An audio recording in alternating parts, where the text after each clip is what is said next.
தேவனுடைய பிரதான ஆசாரியர்கள் எப்போது அந்த பிரதான ஆசாரியர் ஏன் கூட இருந்தாங்க தெரியுமா?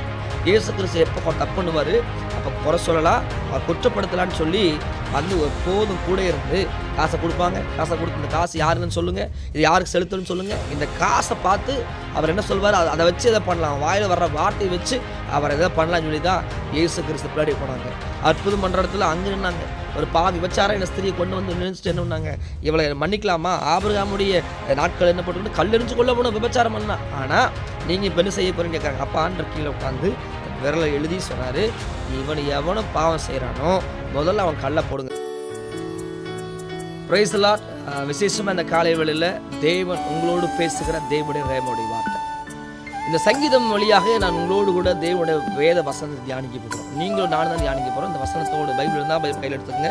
நம்ம இருவரும் சேர்ந்து தான் நம்ம இங்கே நீங்கள் பார்க்குறீங்களே, நீங்களும் நானும் தான் இந்த வேத வசனத்தை தியானித்து நம்ம என்னோட ஜெபிக்க போகிறோம். சரிங்க, என்னோட இணைந்து கொள்ளுங்க. சங்கீதம் 37 அதிகாரத்தினுடைய 1 வசனம் பாருங்க. பொல்லாதவளை குறித்து எரிச்சல் அடையாதே, நியாயக்கேடு செய்கிற மேலே பொறாமை கொள்ளாது. இந்த வேதம் சங்கீதம் 37 அதிகாரத்தில் சங்கீதம் எழுதின தாவீது இது ருசித்து எழுதியிருக்கிறார். பொல்லாதவளை குறித்து தாவீதுக்கு வந்துங்க எத்தனையோ பொல்லாதவர்கள் எழுப்பினாங்க, பொறாமப்பட்டாங்க, அவனை அழிக்கும்படி எழுப்பினாங்க. ஆனால் தாவீது அது அணுரீதியாக எழுதியிருக்கார் பாருங்க. பொல்லாதவரை குறித்து எரிச்சல் அடையாத, நியாயக்கேடு செய்கள் மேலே பொறாமை கொள்ளாது. இன்னைக்கு நமக்குள்ள ஒரு எரிச்சல் இருக்குது. இனி நமக்குள்ள நம்முடைய வாழ்க்கையில் ஒருத்தரை பார்த்து யாரோ ஒருத்தர் பார்த்து நமக்குள்ள எரிச்சல் இருக்குது. எரிச்சலுடைய அந்த சுபாவம் நமக்குள்ள இருக்குது. தாவீது சொல்றாரு, பொல்லாதவனை பார்த்து நீ என்ன எரிச்சல் அடையாத, எரிச்சலாகவே இருக்கிற, அவனை பார்த்து நம்ம எரிச்சல் அடையாதுன்னு சொல்லி தாவீது இந்த வேத வசனம் மூலியமா எழுதியிருக்காருங்க. அவரோட வாழ்க்கையில் அவர் பட்ட பாடுகள். தாவீது குறித்து நம்ம நிறைய தியானிச்சிருப்போம். தாவீது அவ்வளோ உபத்திரங்களை பட்ட மனிதன், ஆடு மேய்க்கிற மனிதனை தேவன் உயர்த்தினாரு. அவன் வாழ்க்கையில் கடந்து வந்த மனிதர்களை பார்த்து அவன் என்னன்னா அவ்வளோ அநியாயம் நடந்த அநியாயக்கார மனுஷங்க செய்த துரோகத்தெல்லாம் அவன் தாங்க முடியாமல் தான் இந்த வேத வசனத்தை எழுதியிருக்காரு பாருங்க. பொல்லாதவர்களை குறித்து என்னன்னா அதை எரிச்சல் அடையாங்க. இது தாவீது எழுதின சங்கீதங்க. 2வது வசனம் பாருங்க. அவர்கள் புல்லை போல சீக்கிரமே அறுப்புண்டு, பசும் பூண்டை போல அவர்கள் வாடி போவார்கள். யாருங்க வாடி போவாங்க அப்படின்னா பொல்லாதவர்கள். நீங்கள் பொல்லாத பார்த்து எரிச்சல் அடைஞ்சிங்க. ஆனால் ஆண்டவர் சொல்கிறாரு, பொல்லாதவன் ஒரு புல்லை போல காஞ்சிருவான். 7 நாளைக்கு 10 வருஷம் இருப்பான். 7 நாள் கழிச்சு பார்த்தீங்கன்னா அந்த புல் எப்படி காஞ்சி போகுமோ அதை போல் அவன் காஞ்சி வாடி போயிடுவான். அதனால் அவனை பார்த்து நினைவுனதை எரிச்சல் அடையாத. இன்றைக்கி அநேக நேரங்களில் நமக்கு வருகிற கோபம், நமக்கு வருகிற வைராக்கியம், நமக்கு வருகிற டென்ஷன், நமக்கு வருகிற நிறைய காரியங்கள் பொல்லாதவனை குறித்து அநியாயம் பண்ணுறவனை பார்த்து நமக்கு என்ன பண்ணுறது, எரிச்சல் வருது, நமக்கு அப்படியே இறுதியம் வாதிக்குது. ஆனால் இந்த வேதம் சொல்லுது, பொல்லாத குறித்து எரிச்சல் அடையாத, அவன் புல்ல போல காய்ந்து போயிடுவான்னு வேதம் சொல்லுது பாருங்க. 3வது வசனம் சொல்லுது, கர்த்தரை நம்பி நன்மை செய், தேசத்தில் குடியிரு, சத்தியத்தை மேய்ந்துகொள். பாருங்க, கர்த்தரை நம்பி. யாரை நம்பிங்க? கர்த்தரை நம்பி. கர்த்தராக உன்னை அழைச்சவர், உன்னை உருவாக்குனவர், நம்மளை நடத்துகிறவர், நம்மளை பேர் சொல்லி அழைத்தவர். அவர் சொல்றார், உன்னை பார்த்து சொல்றாரு, கர்த்தரை நம்பி நன்மை செய், தேசத்தில் குடியிரு, சத்தியத்தை மேய்ந்து கொள். சத்தியத்தை என்ன பண்ணுங்க? மேய்ந்து கொள்ளணும். சத்தியத்தை வசனங்களை மேய்ந்து கொள்ளணும். சத்திய வசனங்களை நம்ம என்ன பண்ணுங்க? உள்ளுக்குள்ள தியானிக்கணும். சத்திய வசனத்தை நம்ம அதன்படி நடக்கணும். நம்ம நடக்கிறது மாத்திரம் இல்ல, கர்த்தரை நம்பி நன்மை செய்யணும். தீமை செய்யறவனுக்கு நன்மை செய்ய வேதம் சொல்லுதுங்க. தீமை செய்யறவனை நம்ம நன்மை செய்ய வேண்டுமா? ஒரு கணத்தை காமிச்சா மறு கணத்தை காமிக்கணும்னு சொல்லி வேதம் சொல்லுது. தேவன் சொல்லுகிற நான் சொல்லுகிறேன்.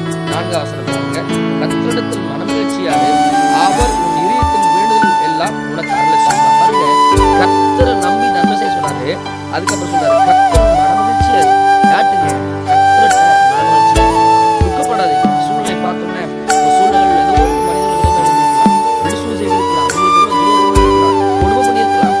என்ன வேணா செய்திருக்கலாம். கர்த்தரை நம்பி நன்மை செய்யுங்க. நன்மை செய்து தீமை அனுபவிங்க. நன்மை செய்து தீமை அனுபவிக்கிறமா சொல்றதுனால தேவ பிள்ளைகள் சொல்லுங்க, பொறுமையா இருங்க. உங்களுடைய ஆவிக்குரிய வாழ்க்கையில பொறுமையா இருங்க. உங்களுடைய மானச சிந்தனையில பொறுமையா இருங்க. தேவன் நீங்க செய்யறது வரைக்கும் கொஞ்சம் பொறுமையா தான் ஜெயிக்க முடியும். தேவ பிள்ளைகளை அப்படி சொன்னாங்க. கர்த்தரிடத்துல மனமகிழ்ச்சி, கர்த்தரிடத்துல நம்ம தேவ சமூகத்துல மனமகிழ்ச்சி. துக்கமா இருக்கக்கூடாது. ஐயோ இவங்க பண்ணிட்டாங்க, அவங்க அப்படி பண்ணிட்டாங்க, செஞ்சுட்டாங்க, புலிஷன் பண்ணிட்டாங்க, என் குடும்பத்தை அழிச்சுட்டாங்க, என் குடும்பத்துக்கு கூட வந்துட்டாங்கன்னு சொல்லி பல காரியங்களை சொல்லி துக்கப்படாதீங்க. ஆனா சொல்றாரு, கர்த்தரிடத்துல மனமகிழ்ச்சியா. அப்புறம் 5வது வசனம் பாருங்க. உன் வழிகளை கர்த்தருக்கு ஒப்புவித்து அவர் மேலே நம்பிக்கையால் அவரே காரியங்களை வாக்கி பண்ணுவார். பாருங்க, ஆண்டவர் வழி சொல்ல பாருங்க, 5 வழிகளை கர்த்தருக்கு ஒப்புவித்து. அவரோட வழி அவர் சொல்ற இந்த வழிங்க அப்படின்னா நம்ம வாழ்கிற வாழ்க்கை தான். அவர் சொல்றாரு, நானே வழியும் சத்தியமா இருக்கேன். அவரே வழியும் சத்தியமா இருக்காரு. இயேசு கிறிஸ்துவே சிலுவை சுமந்து பாடு அணிவித்து பாருங்க, இயேசு கிறிஸ்து பிசாசை துரத்தும் போது சொல்றான், நீங்க வந்து உடனே கல்ல கீழே போட்டு ஓடிட்டான்.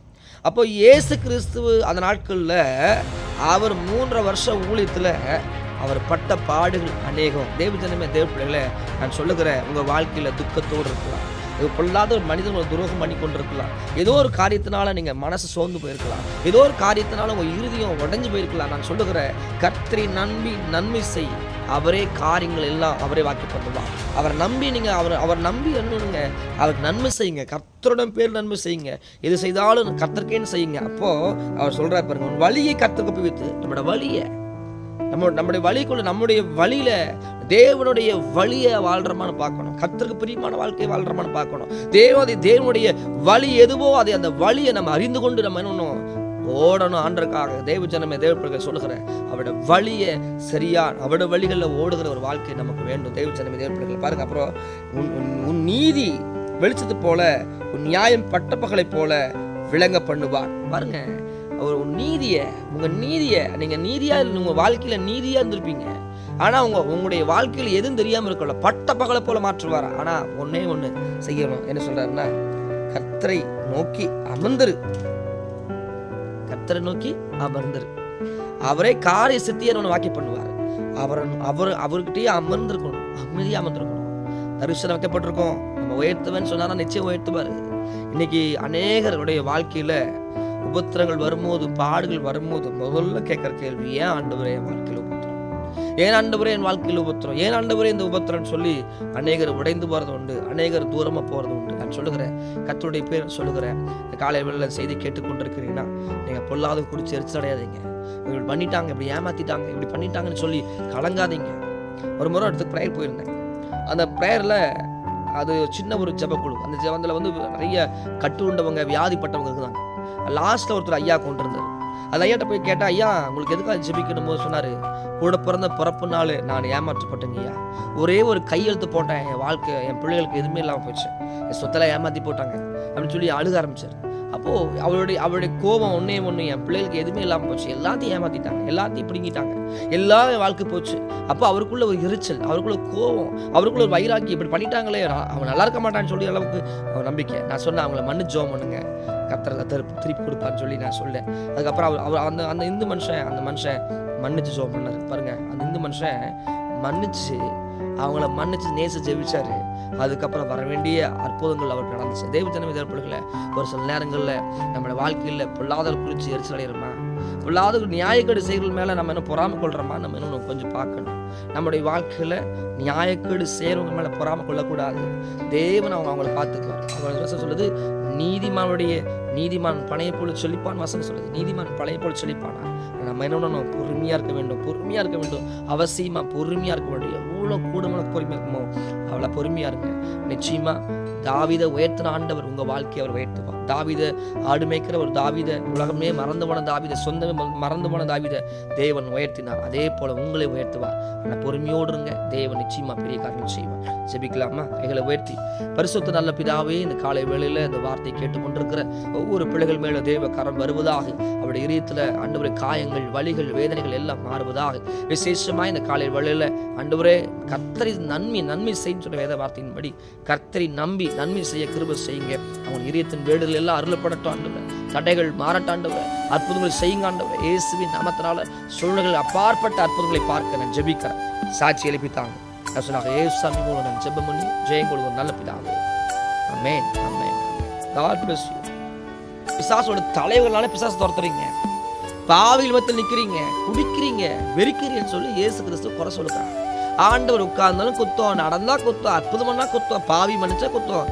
பாருங்க, இயேசு கிறிஸ்துவை கல்வாரி சிலுவையில் ஏற்ற வரைக்கும் அவனை நேசிச்சவங்க வேற யாரும் அவனை செய்யல. அவன் பிரதான ஆசாரிகள் தான் விரோதமாக எழும்பி வெளியாரும் வரல. இயேசு கிறிஸ்துவ கூடயே இருந்த பிரதான ஆசாரிகள் அந்த நாட்கள்ல நிறைய